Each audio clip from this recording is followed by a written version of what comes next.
आजकहरू पनि आइरहेको हो कि भनेर चाहिँ हामीले देखिरहेका छौँ। त्यो हिसाबले जुनसुकै नाममा नयाँ पार्टी र नयाँ नेतृत्व आउन्, म हार्दिक अपिल गर्न चाहन्छु, तपाईँहरू जिम्मेवारपूर्वक अगाडि बढ्नुहोस्।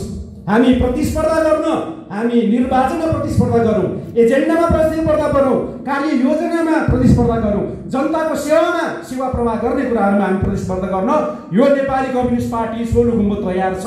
तर मासलाई भड्काएर अझ द्वन्द्व सृजना गर्ने कामहरू नगर्न हुन पनि म अपिल गर्न चाहन्छु। किनभने भड्कालोमा हाल्नु छैन, यो देशलाई बनाउनु छ। हामीले जिम्मेवारपूर्वक हामीले अगाडि जानुपर्ने छ भनेर तपाईँहरूको बिचमा भन्छु। र अन्तिममा यहाँ यो पार्टीमा आबद्ध सोलुखुम्बु जिल्लाका चाहिँ कमरेडहरूलाई म हार्दिक अनुरोध गर्न चाहन्छु, यो नीति हाम्रो हो।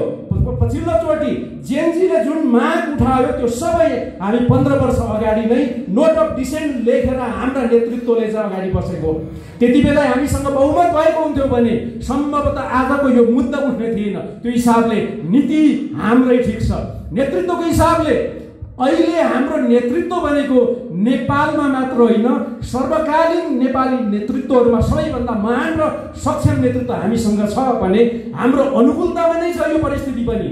यो अनुकूलतालाई अझ अनुकूल बनाएर सबैलाई हामीले चाहिँ हस्तेमा हैसे गर्दै सबै साथीहरूलाई उत्साहित बनाएर हामी एक ढिक्का भएर अगाडि जाउँ।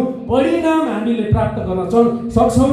न्याय दिने भनेको हामीले नै हो नेपाली जनतालाई भन्ने कुरा राख्दै मेरो विषयलाई टुङ्ग्याउँछु। हस्, धन्यवाद। अभिवादन।